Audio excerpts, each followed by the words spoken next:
이쁜 거예요. 우리가 밟고 다니는 그런 모래알이 어쩜 저렇게 아름다울까요? 저는 모든 만물에 하나님의 메시지가 있죠. 우리 환경 속에서 메시지가 있죠. 신성이 있죠. 저는 저 모래알갱이를 보면서 그렇게 광대하신 하나님이 우리가 무심코 밟고 지나가는 그런 모래를 어쩌면 저렇게 이쁘게 만드셨을까. 그러면서 하나님의 선하심과 하나님의 아름다움에 대해서 다시 이렇게 묵상하게 되면서 무릎 꿇었습니다. 하나님, 당신 누구입니까?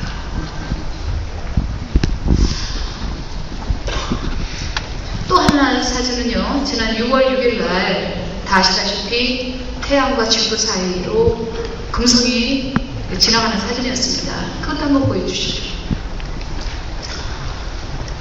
저것을, 저 그림을 보면서 와, 저 금성이 제자리를 찾아가는구나. 제자리에 있으면 참 아름답죠? 근데 일직선으로 가는 거예요. 그리고 규칙적으로 속도도 그렇고. 근데 저 모습을 보면서 아, 저 금성의 크기가 지구의 크기하고 같다고 하는데 지구의 크기라는 것은 전 우주에 비하면 먼지와도 같은데 사실 그 먼지 같은 지구 하나 없앤다고 어떻게 되는 것도 아니고요. 근데 그 지구에서 지금 목회하고 있는 나는 누구인가, 나는 무엇을 바라고 있는가, 나는 누구를 위해서 일하고 있는가를 생각하면서 다시 한 번 또 기도하겠습니다. 제가 너무 감성적인가요? 저는 저것을 보면서 나의 크기에 대해서, 내가 하는 목회에 대해서, 내가 목사가 돼서 일을 한다는 의미를 다시 한번 생각했습니다. 105년 뒤에 저는 저거 못 보죠. 여러분도 못 볼 겁니다. 근데 그때쯤 되면 저는 천국에 가 있을 텐데 지금 내가 하고 있는 목회, 내가 하고 있는 설교, 지금 누구를 향하고 있는가? 인간을 향하고 있지 않은가? 누구에게 호소하는가? 하나님에게 호소하지 않은가? 정말 하나님께 인정받아야 되겠다. 이런 생각을 다시 한번 가고 있습니다.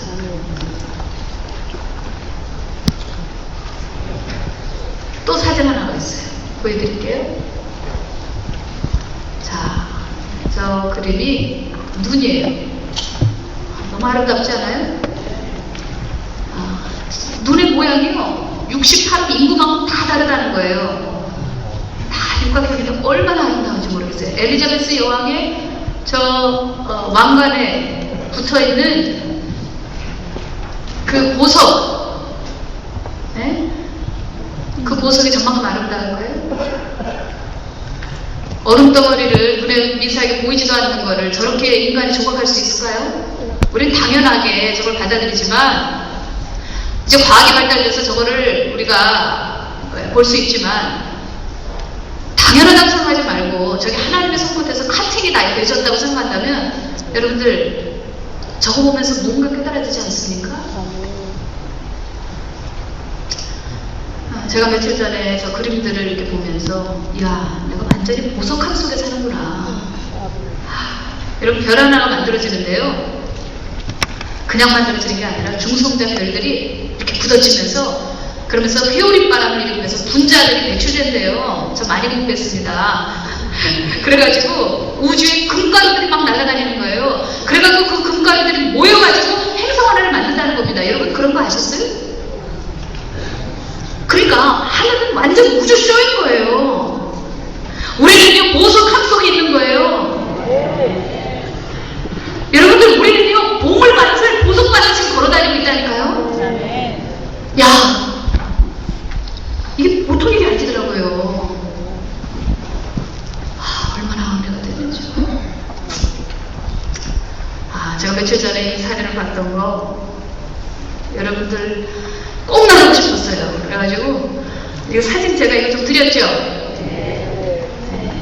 이거 여러분들 가셔서 청년들에게 한번 보여줘보세요. 제가 이거를 가지고 어제 한 1시간 동안 우리 성도님들은 거의가 우리는 청년 대학생들이니까 이거 나누는데 이 아이들이 얼마나 은혜를 받는지 몰라요. 그래서 그래서 여러분들 제가 이거 나눠드렸지만 꼭 가져가셔서 여러분들 한번 이거 써보시라고 지금 제가 이거 보너스로 드리는 겁니다.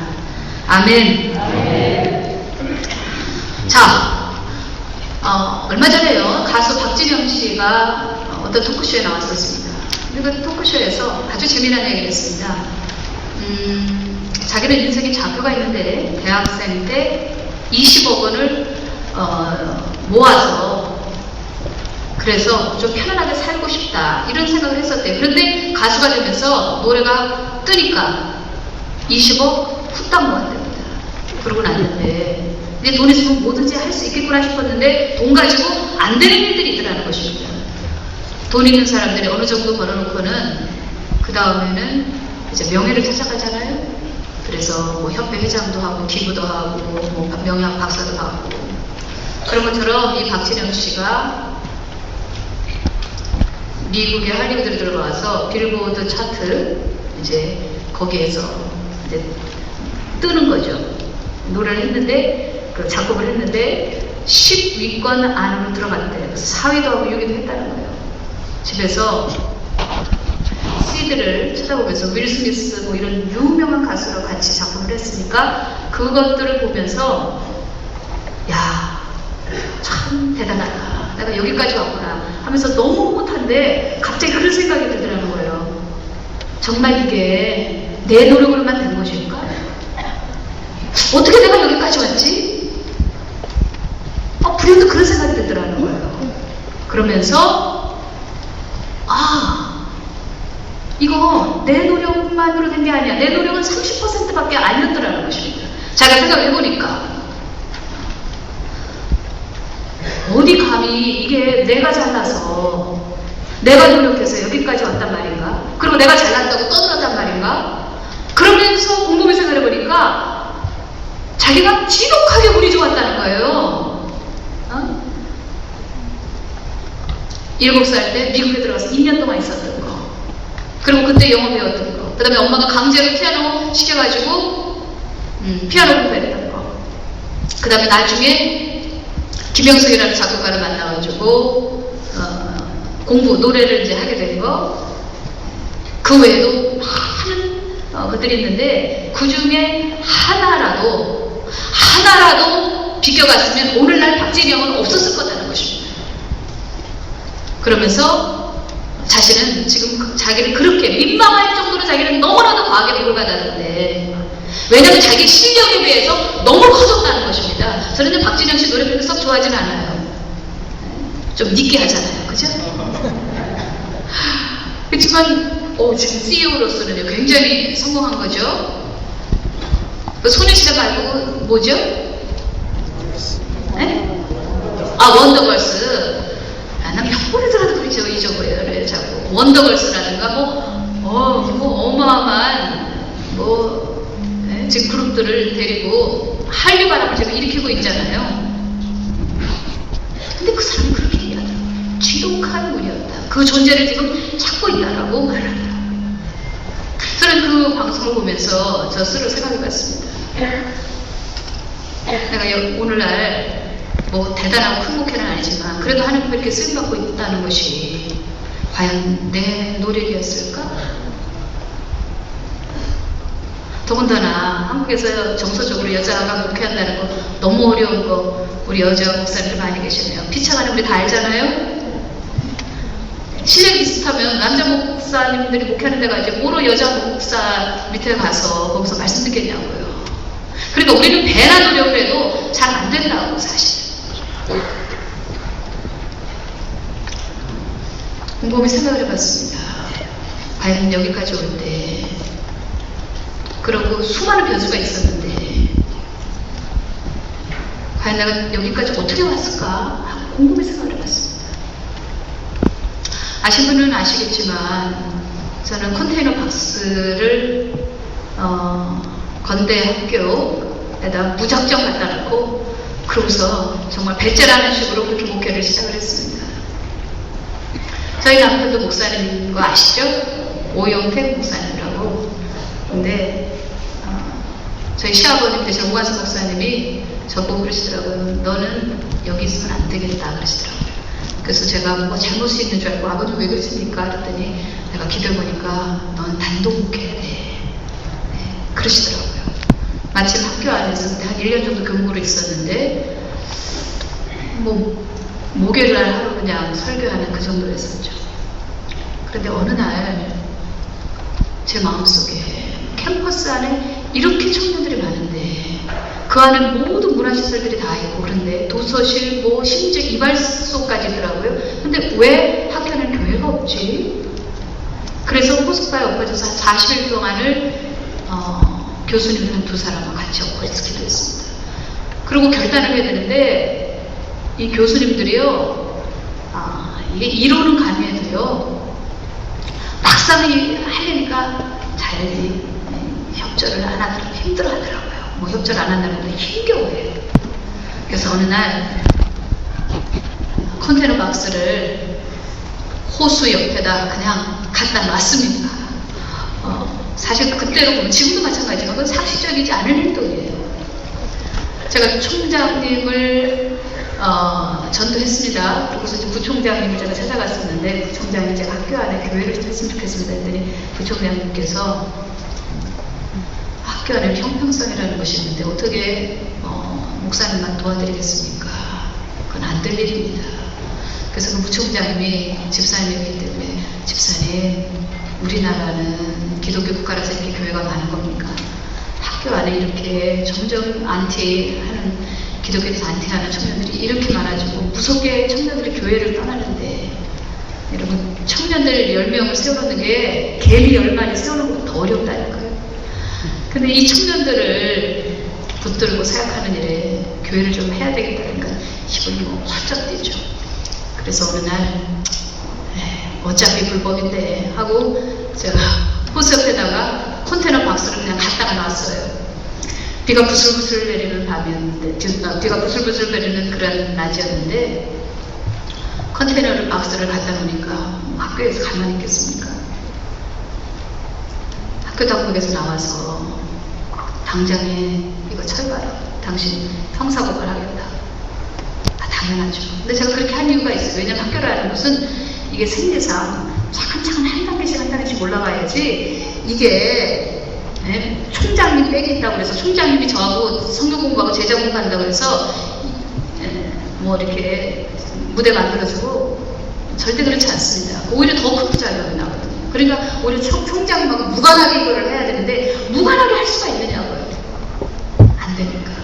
그래서 처음 목회할 때 정말 무식하게 했습니다. 무식하다 보면 용감하다고 정말 그 컨테이너 박스를 갖다 놓고 그 다음에 반이 짜겨져 있는데 그것을 이제 합해야 되는데 비는 주렁주렁 내리죠. 그때 충무처에서 사람이 나왔습니다. 당신 이거 당장 살려하지 않으면 가만두지 않겠다. 여기가 당신 아방궁이냐고. 뭐 하는 짓이냐고. 당연하죠. 그렇게 말하는 겁니다. 그 양반이 막 출발하면서 한 2시간 정도 시간을 줄 테니까 이거 철거하냐. 그렇지 않으면 당신 바로 고발될 거예요. 그렇게 예상하라.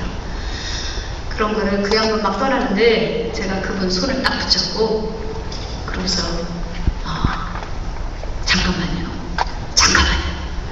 가실 때 가더라도 기도 한 번만 받고 가세요. 왜? 백은 저기 있으니까. 그래서 그분을 붙들고 제가 기도를 했습니다. 우산은 이쪽으로 떨어져 있고 그리고 그분 손을 붙잡고 기도하는데 제가 무슨 정신으로 그렇게 했는지 모르겠어요. 비에 맞은 생쥐 마냥 비를 쭉쭉 맞아가면서 그분 손을 붙들고 이게 기도인지 아군지 하여튼 온갖 축복은 다 쏟아져 주시네. 그렇게 기도한 것 같다. 근데 참 신기해요. 이게 기도의 힘이겠죠? 그분이 갑자기 문을 열고 나오더니 저희 깍듯이 절을 하고 인사를 하고 가는 거예요. 마음이 좋더라고요. 그분이 총무처장한테 가서 이야기를 했는가 봐요. 그랬더니 총무처장은 집사님이었어요. 그랬더니 이제 이것을 가지고 또 총장님한테 결제받아요. 이런 지금 학교 안에 문제가 있다. 그랬더니 총장님께서 보니까 김영민이라는 사람이 사고 친 거거든요. 모른 척하고. 그 김영민이라는 사람과 학교에 좋은 일 많이 하더구만. 그 장애 아이들 있으면 걔네들 직접 밀어서 아이들 학교 보내주기도 하고, 등록금 투쟁했을 때 저 화장실마다 개나리 꽂아서 학교 좀 밝게 한다고 그러고, 어려운 아이 학비도 좀 대주고, 그리고 참 착한 일 많이 하는데 그거 좀 도와주시오 그러는 거예요. 그래가지고 졸지에 학교 안에 교회가 쓴 거예요. 요즘에 신학생들한테 이런 얘기하면 무모하다 그러죠. 말도 안 되는 이야기죠, 사실은. 근데 만약에 그렇게 시작 안 했다면 오늘날 저는 없어요. 그리고 교회도 세워지지 않았을 거고. 저는 그 방법대로 해야 된다는 것도 아니고요. 그 방법을 옳았다는 얘기 아니에요. 잘 들어보세요. 그 컨테이너 박스를 수익화 건물 만들어지기 전에 그 주차장이 있습니다. 거기서 교회를 시작을 했어요. 학생들 길에서 1명, 2명 전도해가지고 한 12명쯤 됐는데, 그러고선 교회를 개척하기 시작한 것입니다. 근데 이 컨테이너 박스가 워낙 낡아서 그런지 비가 오면 양동이 한 5-6개를 갖다가 세워놔야 돼. 그래도 교회가 있다는 것이 얼마나 감사한지, 내 교회가 있다는 게 얼마나 고마운 일인지. 쥐새끼가 우글우글 그냥 뭐 천장석에서 뛰노는데 얘네들이 얼마나 신령하죠. 내게 강 같은 병아. 그럼 얘네들이 박자를 착착착착 맞춰서요. 개척할 때요, 그것도 얼마나 위로가 되는 줄 알아요? 아니, 성도 한 사람만 와도 얼마나 좋아요, 개척할 때. 그런데 이 숫자가 부족하니까 이 찬양을 해도 그냥 그래요. 근데 막 얘네들이 위에서 막 드럼도 없고 아무것도 없을 때예요. 근데 그냥 얘네들이 팍팍팍 띄워주면 그것도 좋더라니까. 교회가 이제 부흥되기 시작하는데 학생들에게 밥상을 나눠줬습니다. 왜 밥상을 나눠줬느냐? 구역장들에게 이 밥상 채우라고. 이제 시각적으로 아이를 훈련을 시킨 거예요. 시각적으로. 구역장에 혼자 앉아있으면, 대학생인데 혼자 있으면 어떤 아이들은 밥상에 2명, 3명 앉아있거든요. 배가 아파 오겠죠, 그죠? 그러면 얘 혼자 밥 먹였어요. 양이 없는 목자가 있는 거 맞니?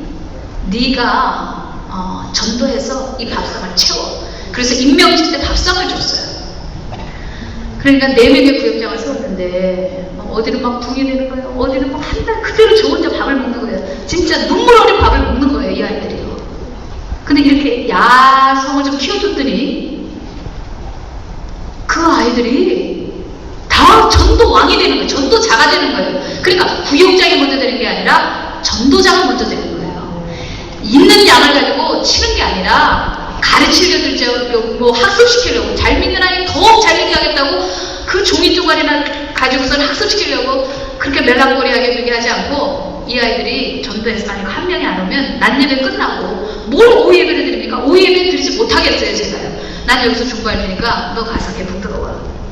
독하게 했죠? 이상하네, 아멘도 오고. 아니, 좀 여자는 화장빨이 잘 받아야 행복하고 목사는 아멘빨이 잘 받아야 행복해요. 그러면 이 아이들이 그 시간에 나와가지고 도서관이고 아니면 심지어 인천이 집이면 인천에 가서 그 아이 앞 집에서 기다렸다가 어떻게든 붙들고 데리고 오는 거예요. 이렇게 개척의 기초를 좀 야무지게 그리고 탄탄하게 놓겠다고 그렇게 했는데, 그러다 보니까 진짜 교회가요, 뭐라고 할까, 이 각 잡힌 군인 바지처럼 말이에요. 아이들에게 이렇게 보면 이 눈빛이 다른 거예요. 우리 아이 교회 아이들이 눈빛이 다른 거예요. 이제 교회를 하면서 재미가 있죠? 개척 처음 해보니까 사모 역할만 했다가 나가서 직접 목회를 해보니까 되겠나 싶은데 저도 되니까 이거 참 재밌더라고요. 목회가 한 1년쯤 되니까 한 70명이 됐어요. 70명이 됐는데 학교에서 이제 수익 건물이 다 되고 나니까 이제 나가라 그랬죠. 이제 총장님이 이제 그만둘 때쯤 되니까 레이블 이제 공중에 붕 뜬 겁니다. 그때 제가 이거 학교 역사상 50년 만에 처음 이거 교회가 세워진 건데 이대로 그냥 나가면 건물 자체가 문제가 아니라 이건 상징성인데 이거 어떻게 좀 지켜야 되겠다 그런 마음이 들어가지고 음대 강당 뒤쪽에 땅을 좀 팠습니다. 4월 5일이었는데 땅을 파가지고 그리고 그 트레일러 박스로 옮겼어요. 왜냐하면 그냥 옮기면 이게 비탈이라 비가 오면 주저앉으니까. 그래서 어떡하든지 이거를 교회를 지켜보려고 4월 5일 날 땅을 파가지고 근데 나무가 좀 잘렸어요. 그러고서는 거기에다 이제 털을 다시 넣고 하는데 웬걸 제가 그렇게 이 목회 초기 이제 이렇게 서툴렀다고요. 이사장님실에 있는 사람들이 또 학교에 있는 스태프들이 다 막 올라와가지고 오토바이를 타고 뱅뱅 도는 거예요. 우리는 그 철근을 밑에다 심어야지 이게 컨테이너 박스가 제대로 쓰거든요. 그러니까 가다가 이제 콘크리트 좀 붓고 이렇게 하려고 그랬어요. 그리고 총장님은 마침 미국에 가 계시니까 오시면 그 다음에 이거 좀 여쭤서 좀 양해를 구해야 되겠다. 학교 생일 모르니까 이제 막 무작위로 이렇게 한 거예요. 자, 아니나 다를까 드디어 이제 진짜 형사고발이 된 거예요. 그래가지고 재판장에 저기 서게 됐어요. 그때 땅 팔 때 계셨던 우리 교수님 두 분 이제 같이 서게 됐죠. 저는 사실 고발을 그 교수님들이 먼저 두 분이 됐기 때문에 저는 그냥 이렇게 그냥 뭐 이름이 안 올라 있으니까 근데 그건 양심상 안 되잖아요. 그래서 제가 찾아가서 제가 한 거고 이분들은 상관없습니다 그랬더니 공범 저는 주범을 하고 공범으로 만들었더라고요. 그래서 이제 재판장에 서게 됐어요. 근데 서게 됐는데 그 당시에 저희 교회에 열심히 나오시던 변호사님이 변론을 했어요. 근데 변론을 하면서 여기 앞에 서 계신 분은 우리 교회 담임 목사인데 사우디에서 6, 7년 동안 선교사 하다가 한국에 들어와서 그저 순수와 열정만 가지고 아이들 사역하게다가 저렇게 뛰어다니다가 이렇게 이런 일이 벌어졌습니다. 그러면서 거기까지 좋았어요. 근데 이분이 갑자기 1부 예배는 몇 시, 2부 예배는 몇 시, 우리 교회는 성령이 강하게 역사하시는 교회라. 어쨌든 오순절의 역사가 나타나.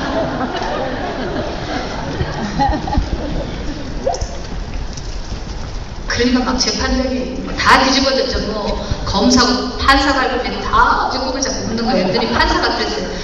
이거 보시오. 여기 교회가 아니요 법정이. 근데 참 신기해요. 변호사가 재무실을 못하니까 그 순간 갑자기 검사들이 이해 있습니다. 그러더니 아니 이거 성적 건축하다가 벌어진 일인데 이거 뭐 이거 뭐에 형사고발이 됐습니까? 그러면서 오히려 검사가 변호사 역할을 하더라니까요. 성적 역사하니까.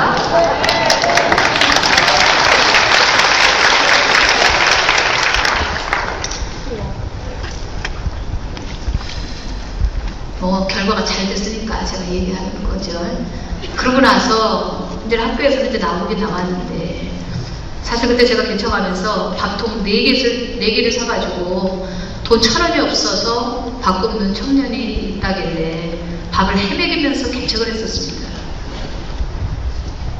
그때 저희 남편 목사님 교회가 그래도 만여 명 되는 큰 대형 교회니까 여전도 회장이나 집사님 한 사람 끌어와서 저 대신 밥 좀 해주세요. 그렇게 할 수도 있지만 주님이 그러셨어요. 절대 사람 의지할 거 아니다. 너가 개척 때부터 네 남편 의지하고 네 남편 목사 교회 큰 거 의지하고 거기서 사람 모으고 돈 끌어오고 너 이렇게 하면 너 절대 이거 끝까지 못한다. 끝까지 가지 못한다 그랬었어요. 그래서 그러고서는 사역을 시작을 했는데 어떤 싸가지 없는 인간이 밥솥 3개를 훔쳐가가지고 그리고 밥솥 1개 가지고 그러고서는 목회를 했잖아요. 그것마저도 이제 결국은 이제 다 털어먹고 나왔는데 그 컨테이너 박스는 장애인 단체를 다 기증을 하고 그러고 나왔어요. 나왔는데 갈 데가 있나? 오라는 데가 있나? 돈이 있나? 그래가지고 전파 차단기를 팔러 돌아다녔어요. 24,000원짜리. 학교 근처에 이 교회 쪽에 다니면서 이거 하나만 팔아주세요. 자, 학교 안에서 이렇게 선교하고 있는데 좀 팔아주세요. 아이들하고 돌아다녔어요. 근데 아이들이 그렇게 장사를 잘하더라고요. 저는 몇 푼 못 팔았어요. 그래갖고 1,000,000원이 모였어요. 그런데 이제 1,000,000원 가지고는 저는 이거 이제 오랫동안 미국 생활을 했기 때문에 잘 몰랐거든요. 보니까 1,000,000원 갖고 어리면 다 푸는 수가 없더라고요. 겨우 이제 하나 얻었는데 지하에 곰팡이가 피어있고 물이 그냥 여름 되면 이렇게 차오르는 그런 지하실이었는데 그걸 얻었어요. 근데 그것마저도 사기를 맞아가지고 200만 원 띄었어. 그리고 800만 원 남았어요. 처음에 우리가 거기 들어갔을 때 얼마나 좋아했는지 학생들이 그냥 이제 학생들 다 떠났죠. 한 70명 있었는데 다 떠나가고 김영 목사 저 미친 여자다 말이야. 학교 안에 안정성 많이 퍼졌죠. 목회가 서투르니까 배워본 거가 없으니까 FM으로 누구 밑에서 목회를 배운 게 없어. 그냥 남편 목회하는 거 그냥 사고 노릇하다가 어느 날 들어가서 그렇게 한 거니까 알겠어요. 그러니까 이 사모님들 남편 잔소리하지 말아야 되겠더라고. 내가 목회를 해보니까 이게 보통 일이 아니더라고. 그 개척이요. 제가 오늘 개척교회 하시는 분들 좀 힘이 되시라고 원래 제가 이 레파토리는 10년 전 거라 잘 안 쓰는데 원래 이거 얘기하려고 그런 거 아닌데 왜 이렇게 나가는지 모르겠어요. 여기 지금 아마 강의 안에 안 나오는 거라 근데 아마 뭔가 하나님 말씀하시고 하나님 있는 것 같아요. 아무도 그렇게 하고서 다 들어먹고 이제 200만 원 떼이고 무슨 800만 원 남았는데 이 전세방 하나 얻는 게 보통 일이 아니더라고요. 2층 정도 알아보니까 학교 주변의 역세권에 알아보니까 이거 1000만 원 되지도 않고 그때 그 개척교회 서름을 알았습니다. 저는 잘 몰랐어요. 왜 저 사람은 저렇게까지 상관없이 2층에 저래가지고 저런 교회가 되겠어? 저 뒤에 저래가 목회가 되겠어? 제가 그렇게 시범 없는 사람이었어요. 그런데 내가 막상 부딪혀 보니까 현실이 그게 아닌 거예요. 그러고서 이제 학생들이 다 흩어지는데 딱 26명 남았습니다. 그리고 대부분 저 사랑의 교회로 갔어요. 제가 그래서 그때부터 사랑의 교회를 별로 안 좋아합니다. 26명 남았는데 그래도 새벽 예배 한 번도 거짓말지 않고 이사장 무덤 도서실 어린이회관 이런 데 잔디밭에서 비를 맞아가면서도 예배드리고 그랬었어요. 그러다 어느 날 압구정동에 어떤 그 멋쟁이 부인들 한 3사람인데 이 부인들하고 대화를 했는데 제 이야기를 들었는데 갑자기 눈물을 툭툭툭툭 흘리더라고요. 그랬더니 은혜 받았다면서 참 고생 많으시군요. 그랬더니 어떤 부인이 갑자기 머리띠를 하나를 딱 뽑더니 내 손에다 쥐어주는 거 있죠. 그래서 제가 속으로 여자가 미쳤나? 왜 머리띠를 내 손에다 쥐어주지? 나중에 알아보니까 그게 다이아몬드더라고요. 압구정동 수준은 그때 알아버렸어. 그러니까 이 길에서 삐침이라도 저 압구정동 수준 그냥 버린 게 아니더라고요. 그래가지고서 모아주는 돈이 6, 7천만 원인데 그 두세 여자가 삥 뽑아봐가지고 돈 준 게. 근데 그 얘기를 집에 가서 했어요. 여보! 이 삐침 가지고 이 사람들이 돕는다고 그랬더니 이야 참 희한하네. 그러더니 장로님들 모아가지고 남도 돕는데 우리 이거 사모가 나가서 개척하는데 말이야 이거 좀 돕시다. 그래갖고 1억 2천을 모아줬네. 신이 나겠죠? 그리고 보란듯이 학교 후문 뒤에다가 이제 얻었어요. 40평쯤 되는 거하고 한 30평쯤 이렇게 교재실까지 해가지고 얻었어요. 와, 근데 이게 불같은 연단, 제 나름으로는 그래요. 여러분 더 큰 어려움이 있겠지만 저는 그렇게 크게 고생한 적이 없었거든요. 근데 교회가 붕대기 시작하는데 막 청년들이 대학생들이 밀려들었는데요. 그때 우리가 그때가 7월 21일이었지? 7월 달이었는데 12월 딱 되니까 8, 9, 10, 11, 12 되니까 재적수가 아니고 출석수가 딱 300명이 되는 거 있죠. 사촌이 땅을 사도 배가 안 아프대서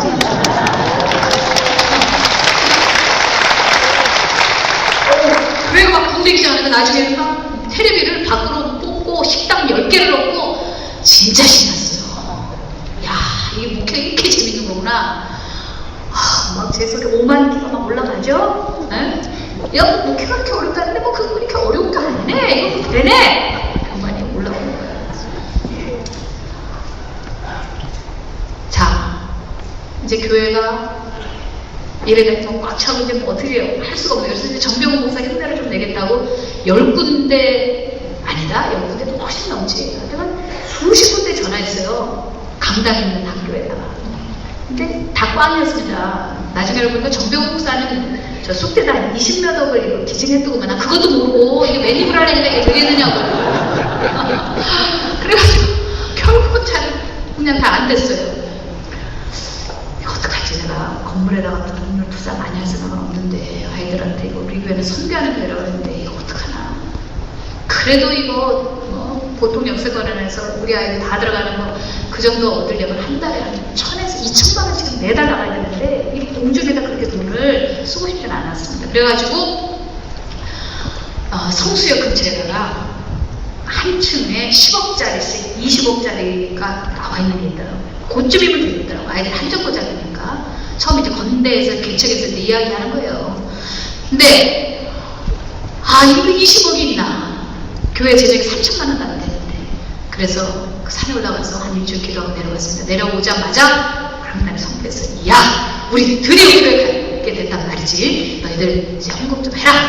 뭐 그래 봐야 학생들이 얼마나 하겠어요. 근데 우선은 제가 제 이름으로 사인을 했는데 한 달 안에 3억을 내야 돼요. 3억이 어딨습니까? 저희 남편 목사님한테 물론 얘기하겠습니다. 왜 미쳤다고 그러겠죠. 당신이 뭐 어떻게 책임지려고 그러냐. 어떻게 나하고 사냥 안 하고 이렇게 했느냐. 그럴 거 아니겠어요? 근데 이거는 정말 하나님이 아니면 저는 그때 생각했어요. 만약에 이거 아니면 나는 그렇게 안 한다. 딱 생각을 했어요. 하는 거야 말라는 거야. 이걸 하게 하려고 그러면 하나님 이거 되게 해주세요. 그럼 어떻게 합니까? 식당이고 뭐 10개도 다 꽉 차고 밖에 테레비고 아이들 밖에서 길에서 서서 설교 듣고 있는데 하나님 이거 어떡하란 말입니까? 감당도 안 해주시고 그럼 뭐 어떡하란 말입니까? 길에서 천막 치고 갑니까? 학교에서는 쫓겨난다. 어디로 가란 말입니까? 그리고 한마디로 그냥 승부사를 거는 거예요. 몇 번의 승부사가 제가 목회하면서 있었는데 그때였어요.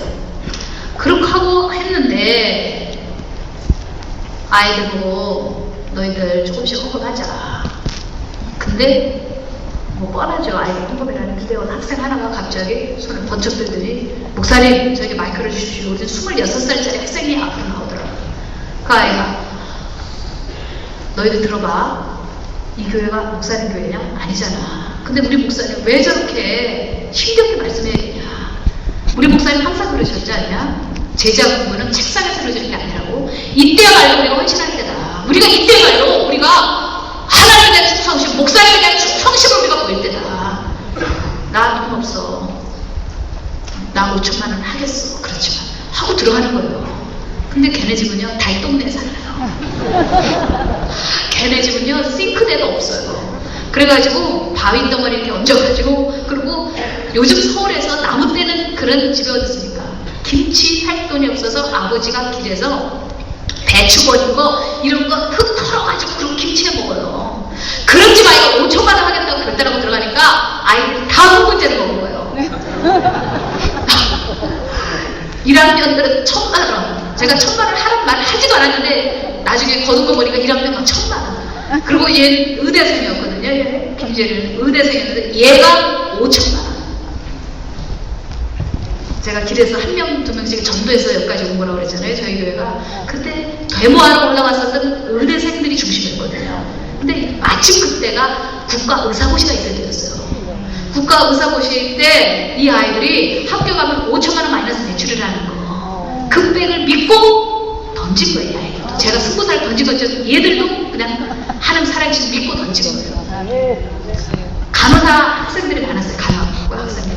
걔네들은 또 3천만 원. 그때 국가의사고시 볼 때, 국가 간호사고시 볼 때였는데 얘네들 또 마이너스 3천만 원 매출이에요.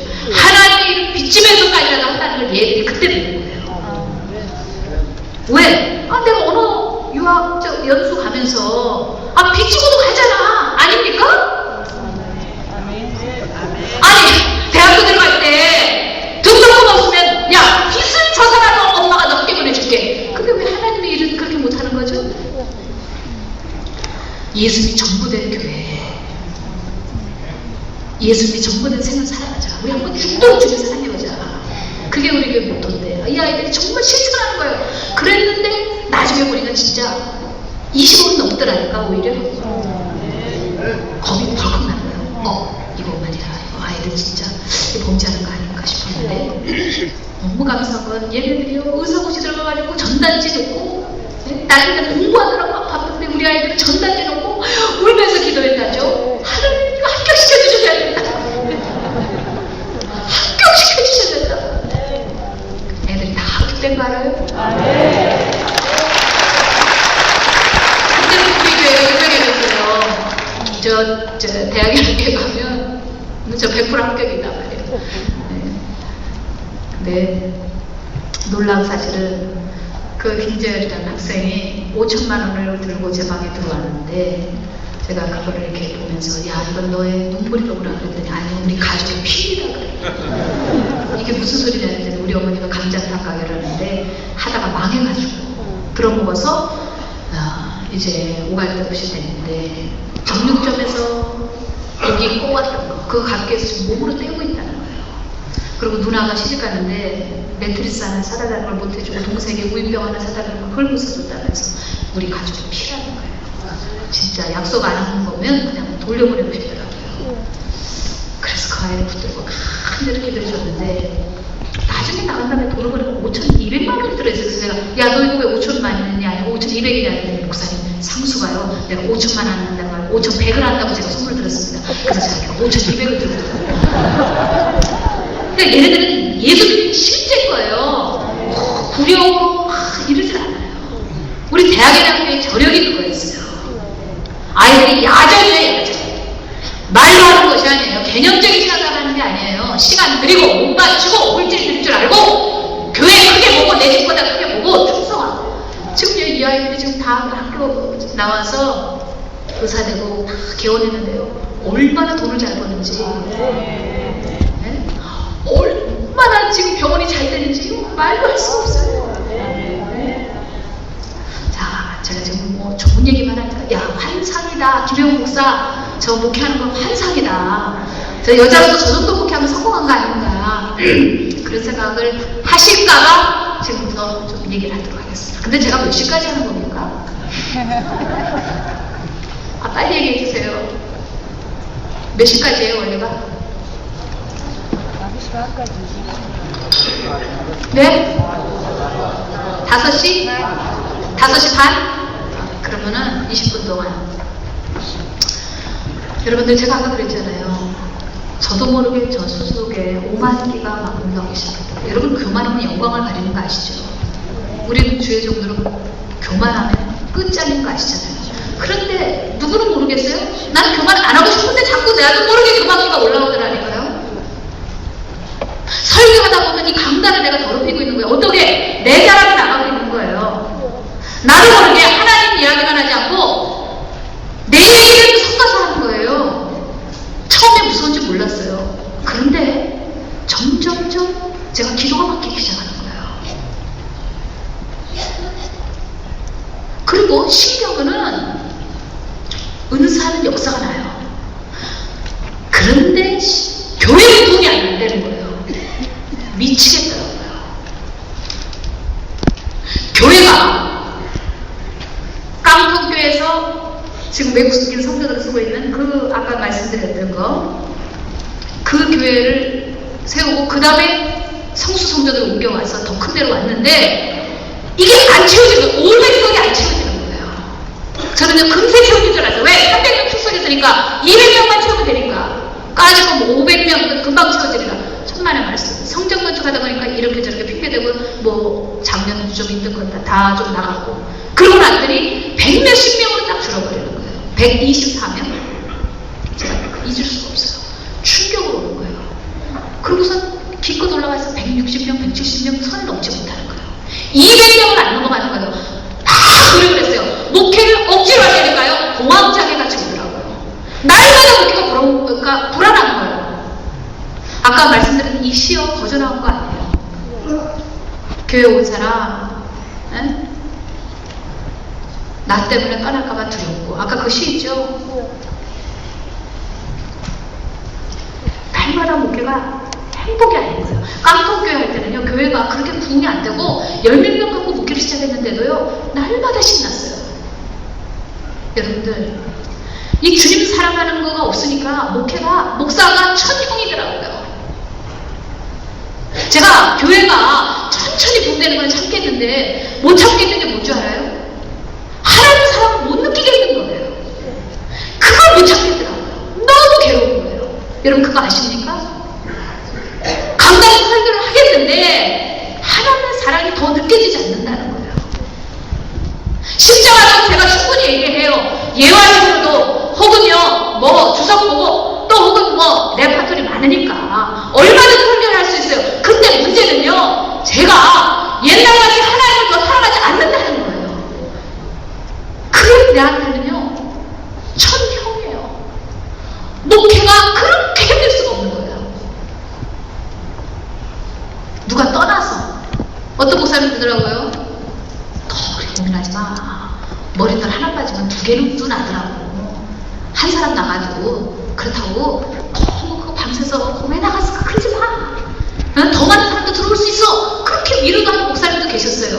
그런데요 나는요 교회에 대한 얘기가 아니에요. 교회 부흥에 대한 얘기가 아니에요. 이건 하나님과 나와의 관계에 대한 이야기예요. 왜 내가 하나님을 옛날만큼 사랑 못할까? 왜 내가 옛날만큼 하나님 예전에 교회 가서 휴지만 주워도 행복했었는데 밤새도록 추운 겨울날 소나무 붙잡고 소나무 뽑아야 능력 받는다고 분강사님들 그래서 철없을 때 눈밭에 들어가고 아버지 물어가면서 목이 쉬도록 그러고 목이 푹 쉬어가지고 그러고서는 산에서 내려올 때 얼마나 신났는데 지금은요 더 이상 하나님 필요 안 한 거예요. 말하자면 이런 거죠. 선악과를 따먹은 게 죄가 아니에요. 에덴 사는 아담과 하와의 죄는요 더 이상 하나님을 필요로 하지 않는 거예요. 내가 하나님같이 될 건데 내가 하나님이 될 건데 무슨 하나님 필요해요? 그러니까 하나님을 따먹어버린 거예요. 그게 제일 무서운 죄인 거잖아요. 그것처럼 목회하면서요 어느 정도 노력하니까 되는 거예요. 해보니까 되는 거예요. 그런데 내가 그거를 머리로는요 다 알아요. 제가 미치겠다는 게 뭐냐면 겸손해야 되겠다는 것도 아는 거예요. 그런데 내가 예전같이 하나님을 사랑 안 하는 거예요. 여러분 목회는 사랑해야 하나님 사랑해야 목회 된다는 거 여러분 누구보다 잘 아시죠? 저는 목회 짬밥이 좀 약하잖아요. 하나님 사랑해야만 교회가 돈 된다는 거 여러분 아시잖아요. 교회가 부흥이 안 되는 거예요. 프로그램 막 돌려보고 옛날같이 부역장들 부사역자들 빡빡 보고 근데 하나님 그러시더라고요. 너 좀 부목사님들 좀 그만 괴롭혀라 그러더라고요. 왜 그렇게 보냐? 왜 그렇게 볼까? 주님 그러시더라고요. 저에게 가장 큰 문제는 다른 게 아니었어요. 능력이나 은사가 없어서가 아니었어요. 목회가 더 신이 안 나는 거예요. 몇 번인가 고비가 있었어요.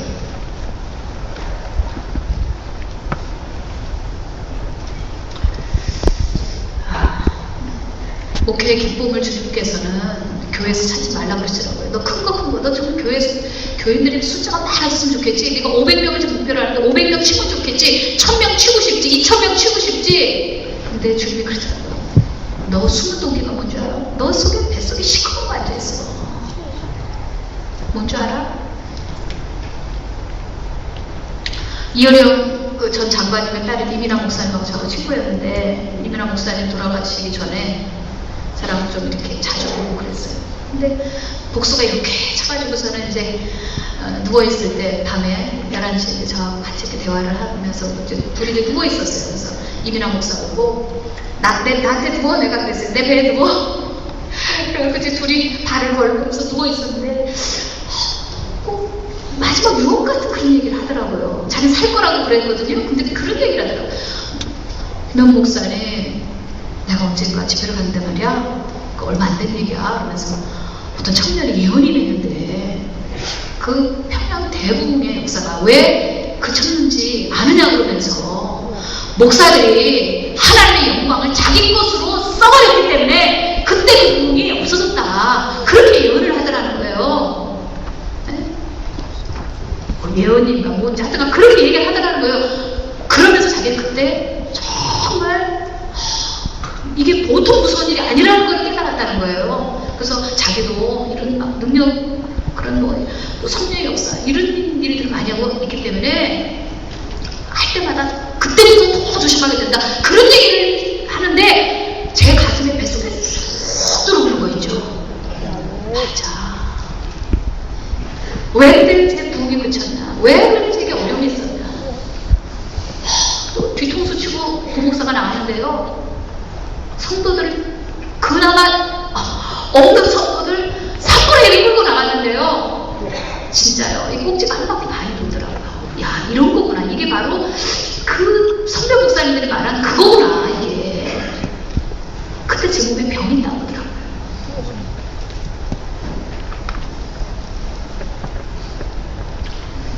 제가 좀 이렇게 큰 교회 집회를 많이 다녀봤어요. 근데 그럼 성공이 뭘까?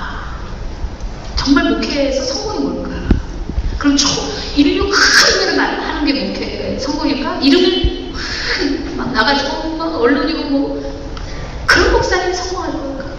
근데요, 제가 지난주도 조용기 목사님 만나뵙고 그랬지만 큰 교회 목사님들 이렇게 보면 초인류 목사님들, 그냥 보통 인류 그런 게 아니라 초맘모스 교회 목사님들 이렇게 만나보면 한 가지 다른 게 있어요.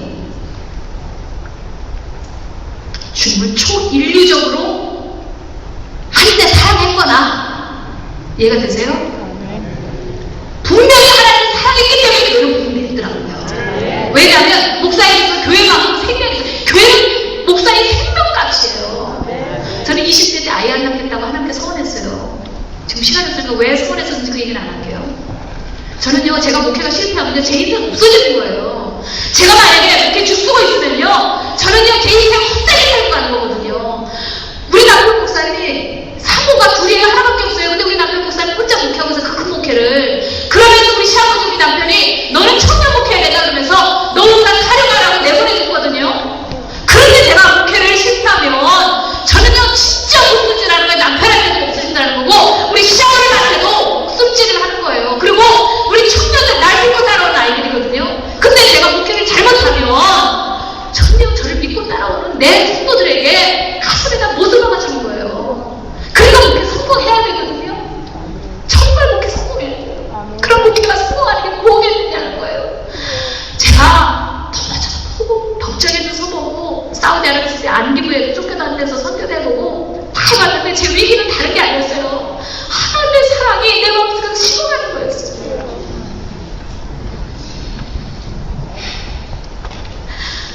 내 인생 가장 큰 위기는 뭐였느냐면 교회가 안 커서는 아니었어요. 하나님 사랑이 느껴지지 않는 거예요. 기도를 하겠는데, 설교를 하겠는데, 은사도 나타나는데, 방송도 하겠는데 하나님의 사랑이 예전하지 않은 거예요. 그게 너무 내게 천연 같은 거였어요. 하나님의 사랑을 하지 않고 어떻게 내가 설교를 하면 하나님을 사랑하지 않고 이 설교는 천연이더라고요. 그게 더 이상 준비한다는 게 그게 천연이더라고요. 너무 힘든 거예요. 설교 준비하는 게.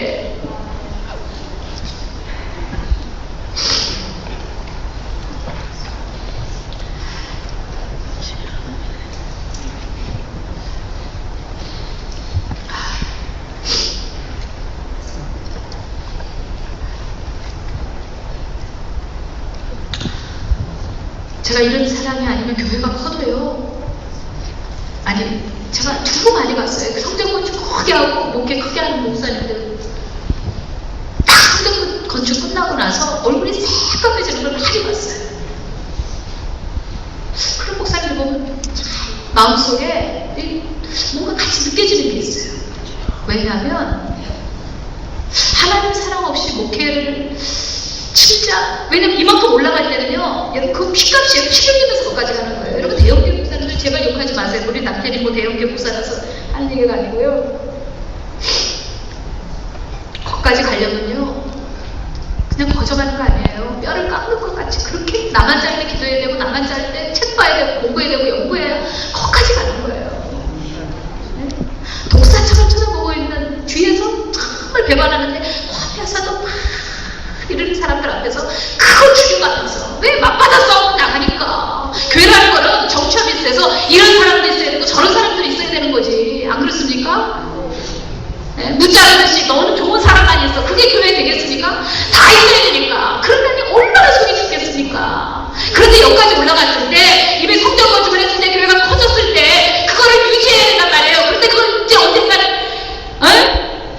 이제 내려오긴 해야 되겠지만 그러나 어느 순간 혼자 해왔다 이런 느낌이 들 때가 있단 말이죠. 하나님 없이 그게 교만이거든요. 그렇게 되면 공황장애가 오는 거예요. 공황장애가 뭐야? 영어로 패닉 디스오더예요.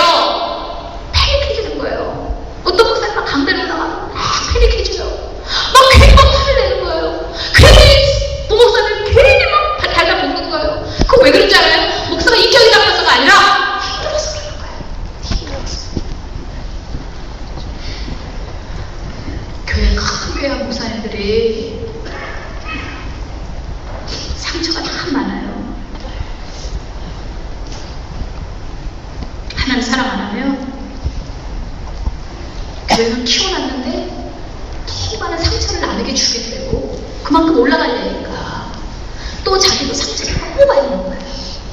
그러니까 대형교회 목사님들 보면 참 정말 해피해 보이지만 웃어도 웃는 게 아닌 것 느끼겠더라고요.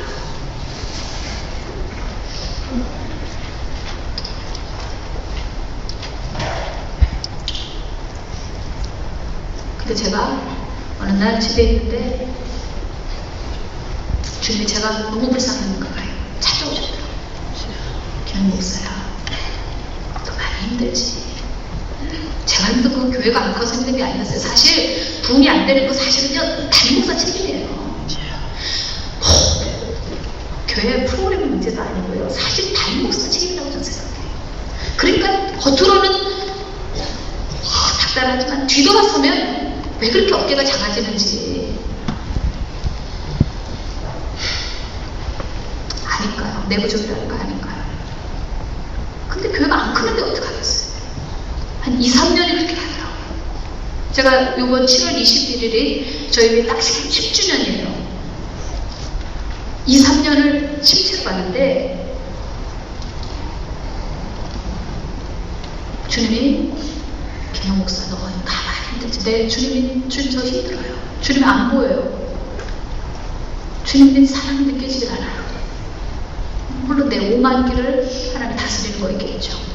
더 없이 나 없이 목회할 수 있는 줄 알아? 어린 반푼은 필요 없어. 성령 없이 목회할 수 있는 줄 알아? 성령이 은사 갖고 되는 게 아니야.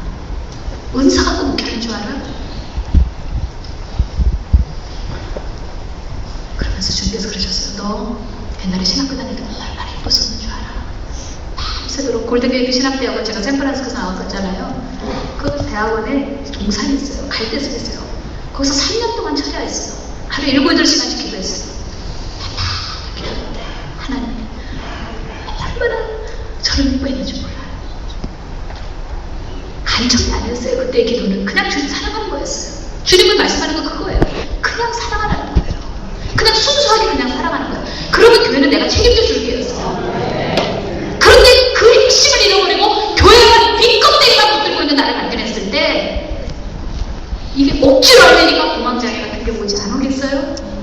네? 악령의 역사는 없겠어요? 교회 안에? 교회 안에 별하별 사람들이 다 모이는 것이 교회인데 얼마나 상처가 많겠어요? 여자의 몸으로. 그리고 교수님들이요, 여기 뭐 교수님들 계신지 모르겠지만 아주 이기적인 집단의 교수님들이에요. 방 안에 딱 들어가면 왕국이거든요. 아무도 타치 안 하거든요. 진짜 성령의 권세를 갖게 되니까 저희는 우리 대학에 나게 지금 51명의 교수님들이 있어요. 학장님들도 계시고. 성령의 권세를 잡게 되니까 잡게 되지 만약에 그거 아니면요 얼마나 이론이 많고 얼마나 정말 똑똑한데 안 붙잡혀지죠.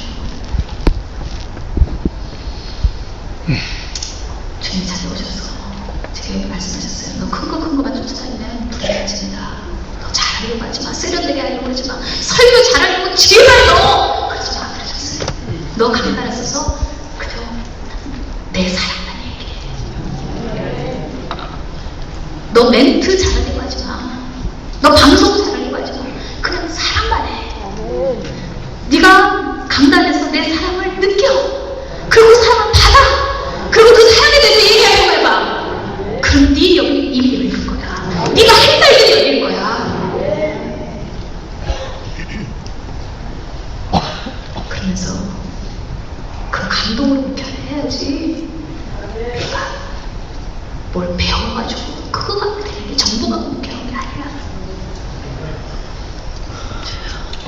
와서 집에 있는데 또 주님 한 번 더 찾아오셨어요. 침대에 이렇게 앉아있는데 불을 다 꺼놓고 그냥 가만히 있었어요. 근데 우리 시어머니가 문을 열고 미야 그러면서 들어오시는데 아무도 기척이 없으니까 안방을 이렇게 열어봤는데 제가 불 꺼놓고 커튼 딱 쳐놓고 혼자 침대에 앉아있는 걸 보고 우리 어머니가 직감에 오셨나요. 왜? 목회장까지 50년이시니까. 그래서 또 우리 시어머니가 그러시는 거예요. 우리 하나님이 저에게 말씀하신 대로 너 많이 힘들지? 또 그러시는 거예요.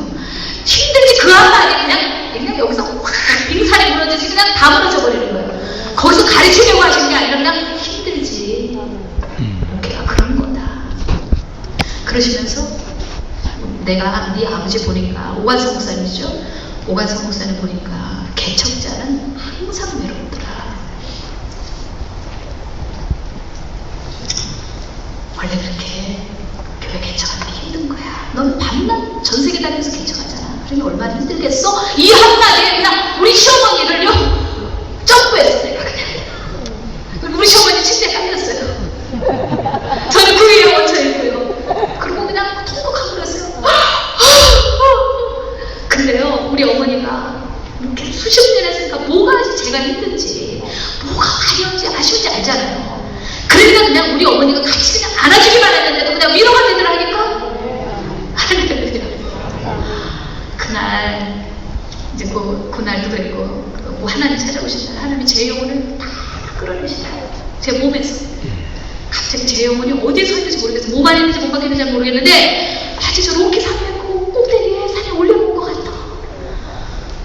그래서 주님 말씀하시는 거예요. 이 모든 게 다 너인 거야. 너는 거야.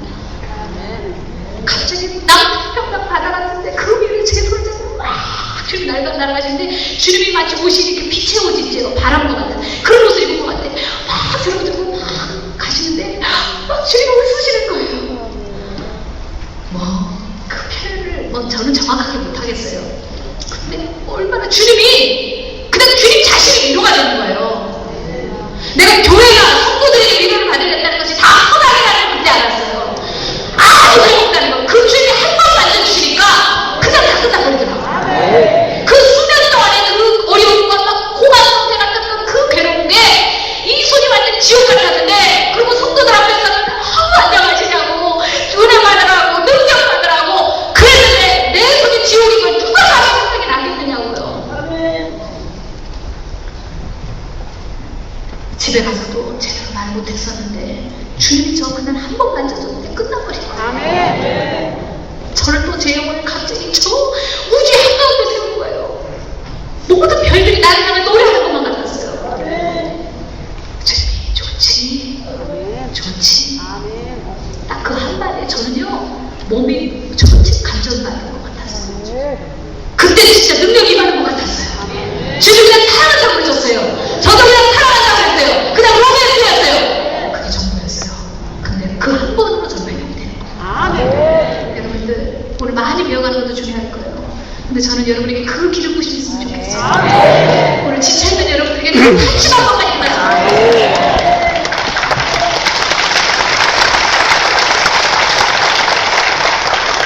그때부터 제가요 제 속에 오만기가 살살 잡히더라고요. 잘난 척하는 게 잡히기 시작하고 제 자랑하는 게 잡히고 교회 자랑하는 게 잡히기 시작했어요. 옛날에는요 제가 어디 가면 이랬다니까요. 제가 몇 개를 개척했고요. 개척은 이렇게 하는 거고요. 저요 솔직히 하면 할 수 있어요. 풀 수 있어요. 근데 그게 다 부족했다는 걸 알게요. 주님이 만지시기만 하면 다 끝나.